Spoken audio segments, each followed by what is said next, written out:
Hello everyone, I welcome you all to my channel called Study Portal. Study Portal में आपका स्वागत है। My name is Shivam. I hope you all must be fine. Friends, आज के इस video में हम स्टैटिक जीके का सेट 4 कवर करने वाले हैं। इसके अलावा इसका सेट 1, सेट 2 और सेट 3 मैं ऑलरेडी अपलोड कर चुका हूँ। आप इसे मेरे चैनल पे या मेरी प्लेलिस्ट पे जा कर के, स्टैटिक जीके की प्लेलिस्ट पे जा कर के आप उसे फाइंड कर सकते हैं।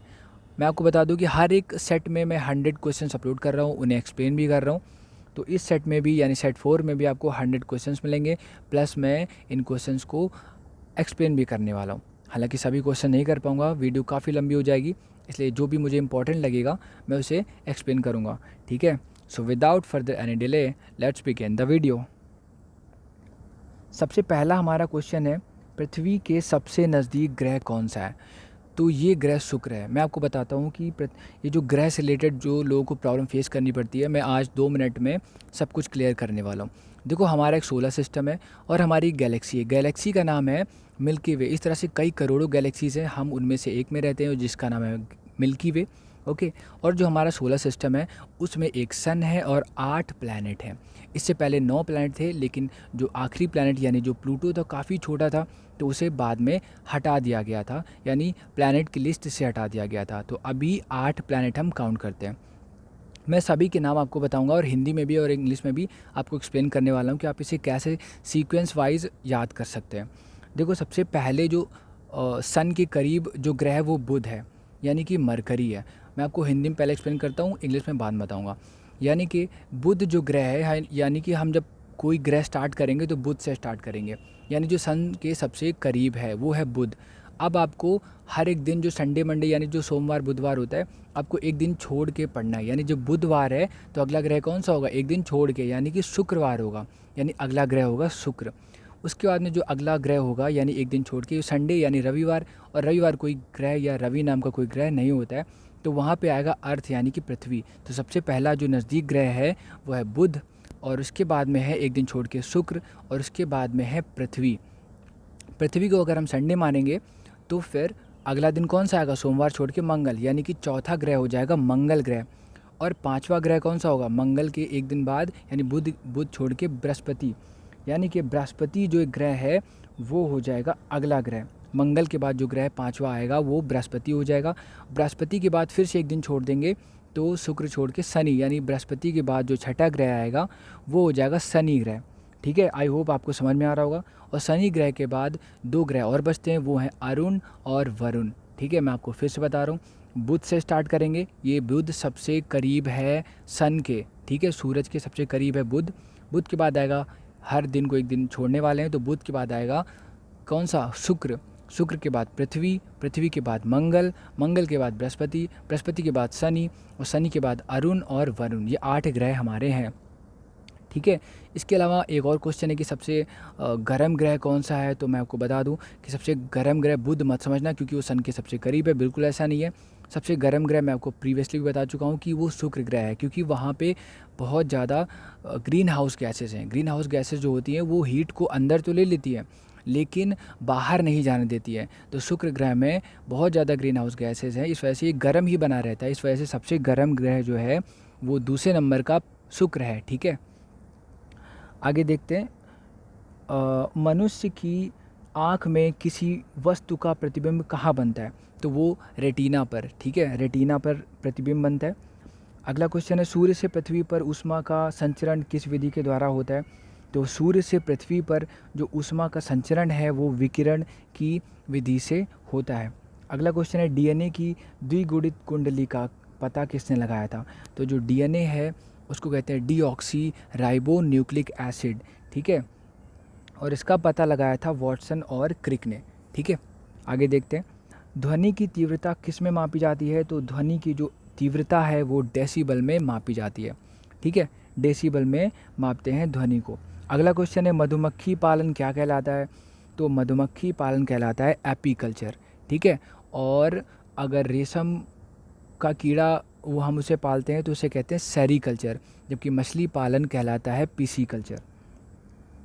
इसके अलावा अगला क्वेश्चन है, किसी वेबसाइट के प्रथम पेज को या प्रथम पृष्ठ को क्या कहते हैं? तो उसे होम पेज कहते हैं। होम पेज जो होता है ना, किसी भी वेबसाइट का पहला पेज होता है, उसे हम होम पेज कहते हैं। गाड़ियों में पीछे का दृश्य देखने के लिए किस दर्पण का प्रयोग करते हैं? तो उत्तल दर्पण यानी कि कॉन्वेक्स लेंस का यूज़ करते हैं या कॉन्वेक्स मिरर का यूज़ करते हैं। उत्तल दर्पण जो होता है यानी कॉन्वेक्स मिरर जो होता है वो चीज़ों को छोटा करके दिखाता है। इसलिए साइड में जैसे कार है उसके साइड में अगर देखोगे तो छोटा सा शीशा लगा होता है और वो पीछे का बहुत सारा एरिया कवर करता है, क्योंकि वो चीज़ों को छोटा कर देता है ताकि बहुत सारी चीज़ें उस शीशे में आ जाएँ। ठीक है, जबकि सामने वाला जो होता है उस वो शीशा कहलाता है कौन सा? अवतल लेंस, अवतल मिरर यानी कि कौन सा? Concave mirror. आगे देखते हैं। अगला क्वेश्चन है, सामान्य परिस्थितियों में हवा में ध्वनि की गति कितनी होती है? तो हवा में ध्वनि की जो गति होती है 332 मीटर पर सेकंड की होती है, यानी 332 मीटर पर सेकंड। वह एकमात्र ग्रह कौन सा है जो अपनी धुरी पर पूरब से पश्चिम की ओर घूमता है? यानी सारे ग्रह जो हैं पश्चिम से पूरब की ओर घूमते हैं, यानी वेस्ट टू ईस्ट घूमते हैं, लेकिन एक ऐसा ग्रह है जो पूरब से पश्चिम घूमता है यानी ईस्ट टू वेस्ट घूमता है, वो है शुक्र ग्रह, जिसको हम वीनस कहते हैं। मैंने आपको इंग्लिश में इनके नाम नहीं बताया, मैं बता देता हूँ। सबसे पहले आता है मरकरी, फिर वीनस, फिर अर्थ, फिर मार्स, फिर जुपिटर, फिर सैटर्न, फिर कौन सा? यूरेनस और नेपच्यून। ये 8 ग्रह होते हैं। अगला क्वेश्चन है, सूर्य में सर्वाधिक गैस कौन सी है? तो सूर्य में हाइड्रोजन गैस सबसे ज़्यादा है, उसके बाद में हीलियम गैस है। ठीक है, तो सबसे ज़्यादा हाइड्रोजन गैस है और हीलियम गैस है। बता दूं कि जो सबसे हल्की गैस है वो भी हाइड्रोजन गैस ही है। तो गुब्बारे में कौन सी गैस भरते हैं? हाइड्रोजन नहीं भरते, हीलियम भरते हैं। आप कहोगे ऐसा क्यों कि भैया आप हाइड्रोजन नहीं भर रहे हो, सबसे हल्की गैस है उसको भर दो तो गुब्बारा और ऊपर तक जाएगा? ऐसा कुछ नहीं है। हीलियम इसलिए भरते हैं क्योंकि वो बहुत ही इनर्ट गैस है, उसमें कुछ नहीं होता है, लेकिन हाइड्रोजन गैस में ब्लास्ट या एक्सप्लोजन होने की चांसेस बहुत ज़्यादा होते हैं। इस वजह से हाइड्रोजन का इस्तेमाल नहीं करते। जैसे कि जो एयरप्लेन्स होते हैं उनके टायर जो होते हैं उसमें भी हम हीलियम गैस ही भरते हैं, हाइड्रोजन नहीं। हल्के वो होते हैं लेकिन हाइड्रोजन नहीं, क्योंकि वो एक्सप्लोड ना कर जाए। तो यहाँ पे हमारा आंसर होगा सूर्य में सबसे ज़्यादा हाइड्रोजन गैस है, जबकि अगर पृथ्वी पर पूछेगा तो अर्थ पर सबसे ज़्यादा नाइट्रोजन गैस है। पृथ्वी से दिखाई देने वाला सबसे चमकीला ग्रह है शुक्र। सबसे चमकीला ग्रह शुक्र को कहते हैं। सुबह का तारा भी शुक्र है और शाम का तारा भी शुक्र को कहते हैं, यानी मॉर्निंग स्टार और इवनिंग स्टार। शुक्र यानी वीनस ग्रह सबसे गर्म ग्रह यही है, और इसको पृथ्वी की सिस्टर भी कहते हैं, यानी अर्थ की सिस्टर कहते हैं, क्योंकि इसी के साइज़ का है लगभग, और सबसे पास भी है। यानी पृथ्वी के सबसे पास जो ग्रह है वो शुक्र है। सौर मंडल की आयु कितनी है? तो सौर मंडल की आयु है 4.6 अरब वर्ष। कौन सा पुच्छल तारा 76 वर्ष बाद दिखाई देता है? तो हेली पुच्छल तारा, ये सबसे यानी 76 साल बाद दिखाई देता है। पृथ्वी और सूर्य के बीच में कितनी दूरी है? तो 15 करोड़ किलोमीटर है। पृथ्वी और सूर्य के बीच की दूरी 15 करोड़ किलोमीटर। सूर्य का प्रकाश पृथ्वी तक पहुंचने में कितना समय लगता है? तो 500 सेकंड। इसको 4 मिनट और 20 सेकंड भी कहते हैं, यानी 500 सेकंड को अगर मिनट में चेंज करोगे तो 4 मिनट और 20 सेकंड लगेगा, यानी 500 सेकंड्स। भारत ने पहला परमाणु परीक्षण कब किया, कहाँ किया? तो 14 मई को 1974 को पोखरण में किया था, राजस्थान में। ठीक है, राजस्थान में एक जगह है पोखरण। आगे देखते हैं, कंप्यूटर के जिस भाग को हम स्पर्श कर सकते हैं वो क्या कहलाता है? देखो, जिस भाग को हम टच कर पाएंगे वो हार्डवेयर कहलाता है, जबकि जो उसके सिस्टम के अंदर होता है, रैम रोम, जो भी आइकॉन्स होते हैं, जो भी प्रोग्रामिंग होती है वो सॉफ्टवेयर कहलाता है। जिसे हम टच करेंगे वो हार्डवेयर है, जो हम टच नहीं कर पाएंगे वो है सॉफ्टवेयर। अगला क्वेश्चन है, कैंसर के उपचार में कौन सी गैस यूज़ की जाती है? तो रेडॉन। रेडॉन गैस कैंसर के उपचार में यूज़ की जाती है। मोनोजाइट बालू में कौन सा खनिज होता है? तो मोनोजाइट बालू में होता है थोरियम, एक खनिज है ये। अगला क्वेश्चन है, शरीर में सबसे बड़ी अंतःस्रावी ग्रंथ कौन सी है? देखो, मैंने आपको कल एक क्वेश्चन पढ़ाया था, सबसे बड़ी ग्रंथि यानी सबसे बड़ी लार्जेस्ट ग्लैंड। तो जो सबसे बड़ी ग्रंथि मैंने आपको बताई थी वो था लीवर, लेकिन यहाँ क्वेश्चन थोड़ा सा डिफरेंट है। ये क्वेश्चन है अंतःस्रावी ग्रंथ यानी एंडोक्राइन ग्लैंड। एंडोक्राइन ग्लैंड अलग होती है और नॉर्मल ग्लैंड अलग होती है। एंडोक्राइन ग्लैंड सबसे बड़ी है थायराइड, ये गले में होती है। ठीक है, तो थायराइड एक ऐसी ग्लैंड है जो एंडोक्राइन ग्लैंड है और ये सबसे बड़ी होती है, और इस थायराइड ग्लैंड से थायरॉक्सिन हार्मोन सीक्रेट होता है, यानी कि निकलता है। आगे देखते हैं, जबकि लीवर जो सबसे बड़ा ग्लैंड है उससे निकलता है बाइल जूस। अभी आप कंफ्यूज मत हो जाना, ठीक है। तो जो सबसे बड़ा ग्लैंड है वो है कौन सा? लीवर। जबकि जो सबसे बड़ा ग्लैंड, एंडोक्राइन सबसे बड़ा ग्लैंड है वो है थायराइड। जबकि सबसे छोटा ग्लैंड है पिट्यूटरी, जो कि ब्रेन में होता है। अगला क्वेश्चन है, संसार का सबसे विशालतम स्तनधारी कौन सा है? तो ये तो बहुत आसान है, व्हेल मछली सबसे बड़ा स्तनधारी है या मैमल है? मैमल वो होता है या स्तनधारी वो होता है जो डायरेक्ट बच्चे को जन्म देते हैं। आगे देखते हैं, ब्लड ग्रुप की खोज किसने की थी? तो ब्लड ग्रुप जो ए बी पॉजिटिव ये सब होता है, इसकी खोज या डिस्कवरी की थी लैंड स्टैनर ने। एल्युमिनियम का प्रमुख अयस्क कौन सा है? तो एल्युमिनियम की ओर पूछ रहा है, तो एल्युमिनियम की ओर है अयस्क है बॉक्साइट से हम एल्युमिनियम निकालते हैं। पहला कृत्रिम उपग्रह कौन सा होता है? देखो मैं आपको बताता हूँ कि उपग्रह क्या है। उपग्रह को इंग्लिश में कहते हैं सैटेलाइट, और सैटेलाइट वो होता है जो किसी भी ग्रह के चक्कर लगाता है, ठीक है, यानी जो सन के चक्कर लगाएगा वो होता है प्लैनेट, ठीक है, यानी ग्रह। और जो ग्रहों के भी चक्कर लगाएगा यानी प्लैनेट के चक्कर लगाएगा वो उपग्रह होता है, यानी सैटेलाइट होता है। जो पहले से ही सैटेलाइट मौजूद है नेचुरल, उसे हम क्या कहते हैं? Natural satellite. लेकिन जो इंसान बना के ऊपर भेजता है फिर वो ग्रह के चक्कर लगाते हैं, तो वो नेचुरल सैटेलाइट नहीं होता है, वो आर्टिफिशियल सैटेलाइट होता है। जैसे कि मून एक ग्रह का चक्कर लगाता है तो वो उपग्रह है, यानी कि वो एक नेचुरल सैटेलाइट है। जबकि जो हम यहाँ से भेजते हैं वो सारे के सारे सिंथेटिक या आर्टिफिशियल सैटेलाइट होते हैं। तो यहाँ पे जो क्वेश्चन है हमारा, पहला कृत्रिम यानी आर्टिफिशियल सैटेलाइट कौन सा था? तो वो था स्पुतनिक 1, और ये रसिया का था। रसिया की कैपिटल है मॉस्को, चलता है रूबल। व्लादिमीर पुतिन यहाँ के राष्ट्रपति हैं।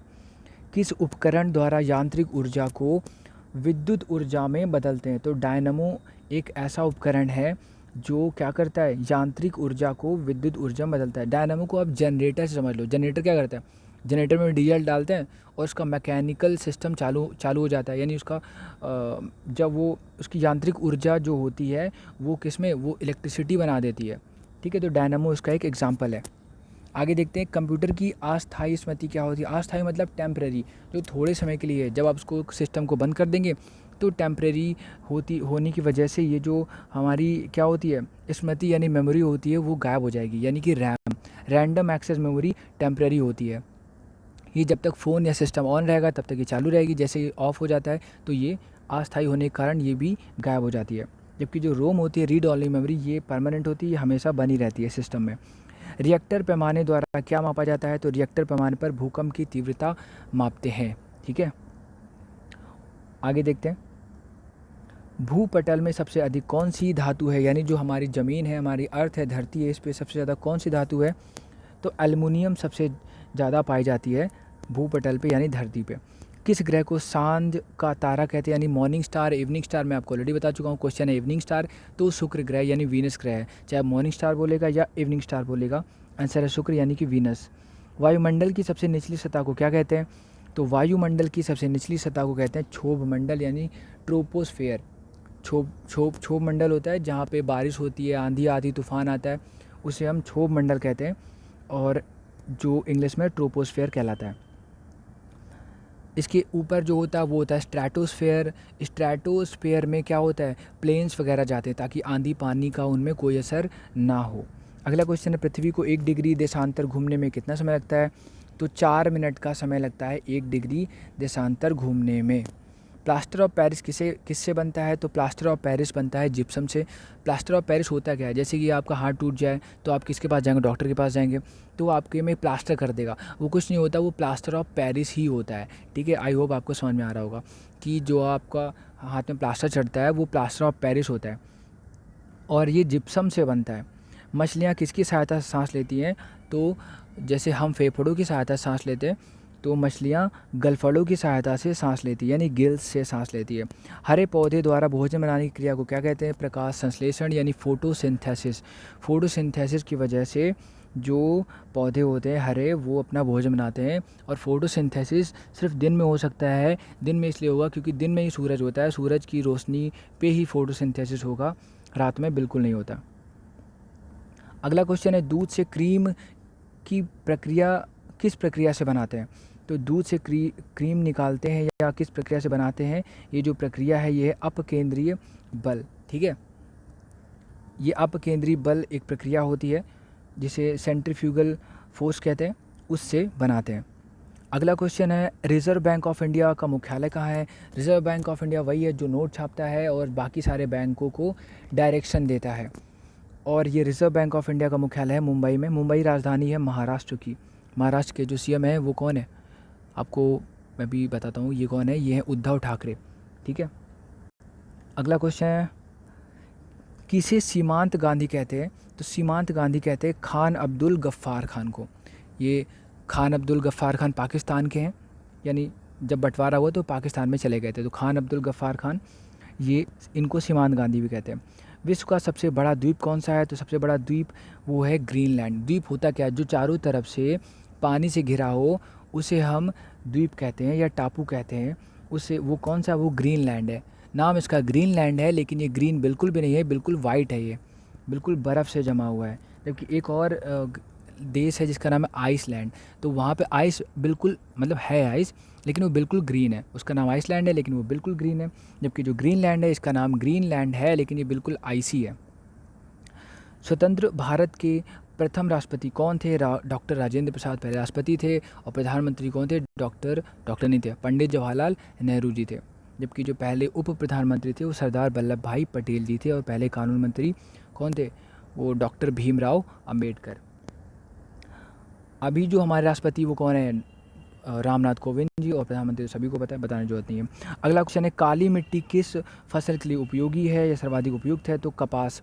कपास यानी कॉटन के लिए काली मिट्टी बहुत ज़्यादा उपयोगी है, जो कि ये गुजरात और राजस्थान के एरिया में काली मिट्टी बहुत मिलती है, या महाराष्ट्र के एरिया में, वहाँ पे कपास बहुत ज़्यादा उगाया जाता है। कौन सा विदेशी आक्रमणकारी कोहिनूर हीरा एवं मयूर सिंहासन लूटकर अपने साथ स्वदेश ले गया? तो ये था नादिर शाह। नादिर शाह कोहिनूर हीरा भी ले गया और मयूर सिंहासन भी ले गया था। भारत में सबसे पुरानी पर्वत श्रृंखला कौन सी है? तो अरावली। भारत में हिमालय के पहाड़ भी हैं और अरावली के पहाड़ भी हैं, इसके अलावा बहुत सारी और पहाड़ियाँ भी हैं, लेकिन जो सबसे पुराने पहाड़ या सबसे पुराने पर्वत है वो अरावली के पर्वत है। ठीक है, इवन ये वर्ल्ड में सबसे पुराने माने जाते हैं अरावली के पहाड़। जबकि अगर नए पहाड़ या पर्वत पूछेगा तो वो है, नए पर्वत है हिमालय के पर्वत। ठीक है, हिमालय पर्वत सबसे नया है। धरती के तल का लगभग कितने प्रतिशत पानी है? तो 71% पानी है, बाकी 29% ज़मीन है। भारत की सबसे लंबी स्थलीय सीमा किस देश से लगती है? यानी कि सबसे लंबी बॉर्डर लाइन किस देश से टच करती है भारत की? वो है बांग्लादेश के साथ। ठीक है, बांग्लादेश की राजधानी है ढाका, चलता है यहाँ पे टका, और शेख हसीना यहाँ की प्रधानमंत्री है। हमारे सौर मंडल का सबसे बड़ा ग्रह कौन सा है? सबसे बड़ा ग्रह है बृहस्पति, जबकि बृहस्पति से एक दिन पहले आता है बुध, तो बुध ग्रह सबसे छोटा है और बृहस्पति ग्रह सबसे बड़ा है। आगे बात करेंगे, किस नदी को बिहार का शोक कहते हैं? तो कोसी नदी को बिहार का शोक कहते हैं। ठीक है, कोसी नदी को बिहार का शोक कहते हैं। आगे देखेंगे, बिहार की राजधानी पटना है और नीतीश कुमार यहाँ के मुख्यमंत्री हैं, जिनकी पार्टी का नाम है JDU यानी जनता दल यूनाइटेड। गैस सिलेंडरों से गैस लीकेज का पता लगाने के लिए उसमें किस गंध युक्त पदार्थ को मिलाया जाता है? देखो, उसमें प्रोपेन और ब्यूटेन होता है, लेकिन प्रोपेन ब्यूटेन से हमें पता नहीं चलेगा कि इसमें गैस लीक हो रही है, इसलिए एक और गैस मिला देते हैं जिसका नाम है इथाइल मरकैप्टन। इथाइल मरकैप्टन मिलाते हैं ताकि हमें स्मेल आ जाए कि गैस लीक हो रही है। वायुमंडल में सबसे अधिक किस गैस का प्रतिशत है? तो वायुमंडल में सबसे ज़्यादा नाइट्रोजन गैस है। अगला क्वेश्चन है, कोणार्क का सूर्य मंदिर किस प्रदेश में स्थित है? तो ये उड़ीसा में है। ठीक है, उड़ीसा में है कोणार्क का सूर्य मंदिर, सन टेम्पल। उड़ीसा की राजधानी क्या है? उड़ीसा की राजधानी है भुवनेश्वर और नवीन पटनायक यहाँ के CM है। ठीक है, आगे बात करेंगे, इनकी पार्टी का नाम है BJD यानी BJD, बीजू जनता दल। ओके, अगला क्वेश्चन है यहाँ पे, किस देश से अलग होकर वर्ष 1971 में बांग्लादेश का निर्माण हुआ? तो पाकिस्तान। पाकिस्तान में ही पहले बांग्लादेश आता था। ठीक है, यानी जो जो हमारा बंगाल था, बंगाल को 2 भागों में बांटा गया था, पूर्वी बंगाल और पश्चिमी बंगाल। पश्चिमी बंगाल भारत को दिया गया था और पूर्वी बंगाल पाकिस्तान को दिया गया था, लेकिन ये दोनों, पूर्वी बंगाल और जो आज का मेन पाकिस्तान है, ये दोनों काफ़ी दूर थे। बंगाल से बहुत सारे रिसोर्सेज मिलते थे, बहुत सारा अनाज उगता था, बहुत सारी चीज़ें मिल जाती थी, जबकि जो मेन पाकिस्तान है वो बहुत ही रेगिस्तानी इलाका है, बहुत ही पहाड़ी इलाका है, कुछ भी अच्छा है नहीं वहाँ पे। तो जितने भी रेवेन्यू आता था वो पूर्वी बंगाल से आता था। ठीक है, लेकिन जो भी उनका प्रधानमंत्री बनता था वो मेनलैंड पाकिस्तान से बनता था, तो इससे इन लोगों को यानी पूर्वी बंगालियों को बड़ी दिक्कत होती थी। तो उन्होंने प्रोटेस्ट करे, आंदोलन करे, तो पाकिस्तान ने क्या किया, अपनी मिलिट्री भेजी वहाँ पे और बहुत ज़्यादा अत्याचार करे, और लोगों को मारना शुरू किया। तो भारत ने मदद की, भारत ने पाकिस्तान से लड़ाई लड़ी और एक नया देश बनाया जिसका नाम हो गया पूर्वी बंगाल से क्या हो गया, बांग्लादेश हो गया। आगे देखते हैं। कंप्यूटर भाषा में www का अर्थ क्या होता है, वर्ल्ड वाइड वेब। 1 किलोबाइट में कितनी बाइट होती है, तो 1024 बाइट होती है 1 किलोबाइट में, 1 KB में 1024 बाइट। भारतीय राष्ट्रीय कांग्रेस के 1929 के ऐतिहासिक अधिवेशन की अध्यक्षता किसने की थी, इसकी अध्यक्षता की थी जवाहरलाल नेहरू ने। ठीक है। केंद्रीय असेंबली में बम फेंकने में भगत सिंह का साथी कौन था, तो बटुकेश्वर दत्त थे भगत सिंह के साथ, जिन्होंने बम फेंका था सेंट्रल असेंबली में। इसके बाद इनको फांसी दे दी गई थी। मुस्लिम लीग ने भारत विभाजन की मांग की सबसे पहले कब उन्होंने ये मांग की थी, यानी जो मुस्लिम लीग थी वो कह रही थी कि मुझे अलग देश चाहिए, यानी उन्हें पाकिस्तान चाहिए था। तो उन्होंने सबसे पहले कब कहा था कि मुझे एक अलग देश चाहिए, तो वो 1940 में 1940 को कहा था। कॉमनवेल्थ पत्रिका का या कॉमनवेल्थ पत्रिका का प्रकाशन किसने किया था, तो कॉमनवेल्थ पत्रिका का प्रकाशन किया था एनी बेसेंट ने, एनी बेसेंट। अगला क्वेश्चन है, किस एकमात्र भारतीय को अर्थशास्त्र में नोबेल पुरस्कार मिला है, यानी कि बहुत सारे लोगों को नोबेल पुरस्कार तो मिला है लेकिन अर्थशास्त्र में एकमात्र हैं, उनका नाम है अमर्त्य सेन। अमर्त्य सेन को मिला है अर्थशास्त्र में नोबेल पुरस्कार। 1856 में विधवा पुनर्विवाह कानून किसके प्रयासों से बनाया गया था, यानी एक कानून बनाया गया जिसमें विधवाओं का दोबारा से शादी हो सकती थी। तो ये प्रयास थे ईश्वर चंद्र विद्यासागर के प्रयासों से। ठीक है, ईश्वर चंद्र विद्यासागर के प्रयासों से 1856 में 1856 में जब लॉर्ड डलहौजी गवर्नर जनरल था तब ये कानून आया था विधवा पुनर्विवाह का। और सती प्रथा हटी थी 1833 में, 1833 में विलियम बेंटिक ने हटाई थी। अगला क्वेश्चन है,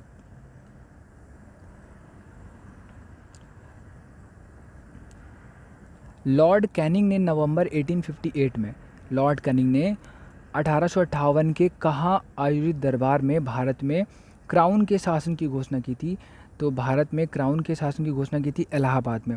ऐसा क्यों हुआ था, क्योंकि 1857 में क्रांति हो गई थी तो अंग्रेज़ों को ये लगा कि अब यहाँ दिक्कत हो रही है, तो उन्होंने सीधा ब्रिटेन से ही अपना शासन शुरू कर दिया, यानी क्राउन शासन स्टार्ट कर दिया। और इसकी घोषणा कहाँ की गई थी, इलाहाबाद से। अगला क्वेश्चन है, लॉर्ड वेलेस्ली यानी लॉर्ड वेलेस्ली के साथ सबसे पहले सहायक संधि किस राज्य के शासक ने की थी, तो हैदराबाद के निजाम ने सबसे पहले सहायक संधि में साइन किया था। भारत की सर्वाधिक बड़ी जनजाति कौन सी है, तो गोंड सबसे बड़ी जनजाति है भारत में, गोंड।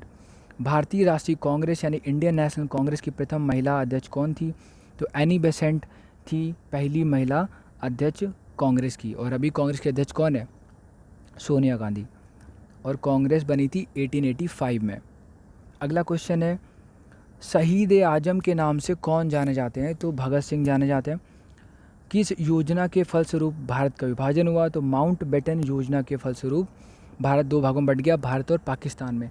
माउंट बेटन योजना इसलिए कहते थे क्योंकि उस समय governor general of India Mountbatten ही थे। अगला क्वेश्चन है, जनरल डायर जलियांवाला बाग हत्याकांड से जुड़े हैं, इनकी हत्या किसने की, तो उधम सिंह ने जनरल डायर की हत्या की थी। ठीक है, उधम सिंह ने हत्या की थी। बंगाल का विभाजन कब और किसके द्वारा किया गया, मैं आपको पिछले वीडियो में बता चुका हूँ कि 1905 में लॉर्ड कर्जन ने बंगाल को दो भागों में बांट दिया गया था, और ये था पूर्वी बंगाल और पश्चिमी बंगाल, ईस्ट बंगाल और वेस्ट बंगाल।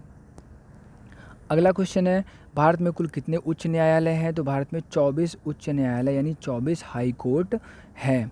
प्रथम लोकसभा अध्यक्ष कौन था, तो जीवी मावलंकर थे पहले लोकसभा के स्पीकर, जीवी मावलंकर।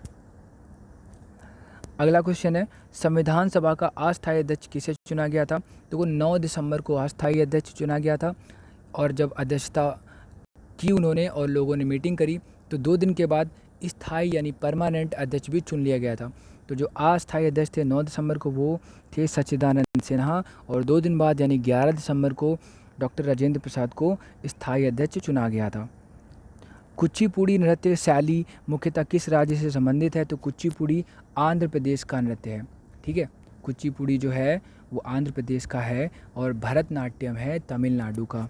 और मोहिनीअट्टम जो है वो है केरल का। अगला क्वेश्चन है, मोहिनीअट्टम नृत्य किस राज्य से संबंधित है? तो केरल का है मोहिनीअट्टम। भरतनाट्यम किससे संबंधित है? ये जो नृत्य शैली भरतनाट्यम है किस राज्य से संबंधित है? तो तमिलनाडु का डांस है भरतनाट्यम। कथकली, कथकली भी केरल का है। अगर कथकली से कथकली को हटा दें, कथक से बोलें तो कथक है उत्तर प्रदेश का नृत्य, जबकि कथकली है केरल का। अगला क्वेश्चन है, केसर का सर्वाधिक उत्पादन किस राज्य में होता है? तो जम्मू कश्मीर में सबसे ज़्यादा केसर का प्रोडक्शन होता है। अगर किसी देश के बारे में पूछे कि सबसे ज़्यादा किस देश में केसर का प्रोडक्शन होता है, तो ईरान में सबसे ज़्यादा केसर का प्रोडक्शन होता है। जबकि भारत में कहाँ होता है? जम्मू एंड कश्मीर में होता है। भारत में प्रथम बहुउद्देशीय परियोजना का निर्माण किस नदी पर किया गया? तो दामोदर नदी पर सबसे पहले बहुउद्देशीय परियोजना का निर्माण किया गया था। दामोदर नदी बिहार और झारखंड में बहती है। इंडियन नेशनल कांग्रेस के प्रथम अध्यक्ष कौन थे? तो व्योमेश चंद्र बनर्जी थे इंडियन नेशनल कांग्रेस के प्रथम अध्यक्ष। अगला क्वेश्चन है, गांधी जी किसे अपना राजनीतिक गुरु मानते थे? तो गोपाल कृष्ण गोखले को अपना राजनीतिक गुरु मानते थे गांधी जी। अंतर्राष्ट्रीय शांति और सुरक्षा को बनाए रखने के लिए बनाए रखने की जिम्मेदारी संयुक्त राष्ट्र संघ के किस संघ की है? तो ये है सिक्योरिटी काउंसिल की, यानी सुरक्षा परिषद की। ये अंतर्राष्ट्रीय शांति और सुरक्षा बनाए रखने की जिम्मेदारी इन्हीं की है, सिक्योरिटी काउंसिल की यानी सुरक्षा परिषद की। इसमें 15 मेंबर होते हैं, 5 होते हैं परमानेंट और 10 होते हैं टेम्पररी, यानी 10 का कार्यकाल। 10 देश ऐसे होते हैं जो 2 साल के लिए होते हैं, बाद में ये हट जाते हैं और नए देश फिर से आ जाते हैं 10। जबकि जो 5 हैं वो परमानेंट हैं। 5 जो देश हैं उनके नाम है अमेरिका, रशिया, चाइना और फ्रांस और ब्रिटेन। ठीक है, अगला क्वेश्चन देखते हैं। नोबेल पुरस्कार पाने वाला पहला भारतीय रविन्द्रनाथ टैगोर है 1913 में। इन्होंने हमारा नेशनल एंथम और बांग्लादेश का भी नेशनल एंथम लिखा है। हमारा जनगण मन और बांग्लादेश का है अमार Sonar Bangla. Mid day meal योजना किस वर्ष शुरू हुई? मिड डे मील योजना 1995 में, यानी 1995 में स्टार्ट हुई है मिड डे मील योजना। बांग्लादेश का राष्ट्रगान कौन सा है? इसे किसने लिखा? तो बांग्लादेश का राष्ट्रगान है अमार सोनार बांग्ला। इसे रविन्द्रनाथ टैगोर ने लिखा है। अगला क्वेश्चन है, लोधी वंश का संस्थापक कौन है? तो लोधी वंश का संस्थापक है बहलोल लोधी। और लोधी वंश के बाद आया था मुगल वंश, क्योंकि लोधी वंश का संस्थापक तो बहलोल लोधी है। इसके बाद सिकंदर लोधी आया था, लेकिन लोधी वंश का आखिरी शासक जो कि इब्राहिम लोधी था, उसे बाबर ने हरा दिया था और मुगल वंश की स्थापना की थी। अगला क्वेश्चन देखते हैं, किस संविधान संशोधन को मिनी कॉन्स्टिट्यूशन कहते हैं? तो 42वें संविधान संशोधन को मिनी कॉन्स्टिट्यूशन कहते हैं, जो कि 1976 में हुआ था। 1976 में 42nd कॉन्स्टिट्यूशन अमेंडमेंट हुआ था, क्योंकि इसमें बहुत सारे चेंजमेंट कर दिए गए थे, इस वजह से इसको मिनी कॉन्स्टिट्यूशन कहते हैं। गोताखोर पानी के अंदर सांस लेने के लिए कौन कौन सी गैसों का मिश्रण ले जाते हैं? तो जो गोताखोर होते हैं, यानी डाइवर जो होते हैं, डाइव लगा के अंदर चले जाते हैं, उनकी पास जो सिलेंडर होता है उसमें ऑक्सीजन गैस तो होती है, क्योंकि इंसान को ऑक्सीजन गैस चाहिए ज़िंदा रहने के लिए। ऑक्सीजन के साथ हीलियम गैस भी मिलाते हैं। होम्योपैथी का संस्थापक कौन है? तो हनीमैन होम्योपैथी का संस्थापक है हनीमैन। फलों को पकाने में कौन सी गैस यूज़ करते हैं? तो एथिलीन यूज़ करते हैं फलों को पकाने में। भारतीय राष्ट्रीय कैलेंडर का पहला महीना कौन सा होता है? तो चैत्र जो है पहला महीना होता है भारतीय राष्ट्रीय कैलेंडर का। पंडित हरि प्रसाद चौरसिया कौन सा वाद्य यंत्र बजाते हैं? तो हरि प्रसाद चौरसिया बांसुरी बजाते हैं। भारत का प्रधानमंत्री बनने के लिए कम से कम कितनी उम्र चाहिए? तो 25 साल उम्र चाहिए, जबकि राष्ट्रपति बनने के लिए 35 साल उम्र चाहिए। सांची के स्तूप का निर्माण किसने कराया था? तो सांची का स्तूप का निर्माण अशोक ने कराया था। अशोक था मौर्य वंश का राजा। मौर्य वंश की स्थापना की थी चंद्रगुप्त मौर्य ने चाणक्य की सहायता से, और चंद्रगुप्त मौर्य के बाद बिंदुसार राजा बना, और बिंदुसार का लड़का था अशोक। यक्षगान किस राज्य का लोक नृत्य है? तो यक्षगान है कर्नाटक का लोक नृत्य। कर्नाटक की राजधानी है बेंगलुरु। ठीक है, अगला क्वेश्चन है, मैकमोहन रेखा किन दो देशों के बीच की सीमा है? तो मैकमोहन रेखा है भारत चाइना, यानी इंडिया और चाइना के बीच की जो बॉर्डर लाइन है उसे हम मैकमोहन लाइन कहते हैं। जबकि जो इंडिया और पाकिस्तान के बीच की जो बॉर्डर लाइन है उसे हम रेड क्लिफ लाइन कहते हैं। अगला क्वेश्चन है, प्याज में खाने वाला कौन सा भाग होता है? तो प्याज में खाने वाला भाग तना होता है, जबकि आलू में भी खाने वाला भाग तना होता है। आलू क्या एक तना है, जबकि प्याज भी एक तना है। अगला क्वेश्चन है, श्रव्य परिसर में ध्वनि तरंगों की आवृत्ति कितनी होती है? यानी कि जो इंसान होता है कितने से कितने के बीच का सुन सकता है? तो 20 हर्ट्ज से 20,000 हर्ट्ज तक सुन सकता है। यानी 20 हर्ट्ज से नीचे की आवाज़ इंसान सुन नहीं पाएगा, जबकि 20,000 के ऊपर वाली भी नहीं सुन पाएगा। अगला क्वेश्चन है, मधुबनी किस राज्य की लोक चित्रकला शैली है? तो मधुबनी बिहार की लोक चित्रकला शैली है। विश्व का सबसे ऊंचा पर्वत शिखर माउंट एवरेस्ट किस देश में है? तो माउंट एवरेस्ट है नेपाल में। नेपाल की राजधानी है काठमांडू। ठीक है। केपी शर्मा ओली यहाँ के प्रधानमंत्री हैं। किस नदी को दक्षिण गंगा कहा जाता है? तो दक्षिण गंगा कहते हैं गोदावरी नदी को। दक्षिण गंगा कहते हैं गोदावरी नदी को। निर्विरोध चुने जाने वाले एकमात्र राष्ट्रपति वो थे नीलम संजीवा रेड्डी। नीलम संजीवा रेड्डी ऐसे राष्ट्रपति थे जिनका किसी ने विरोध नहीं किया था।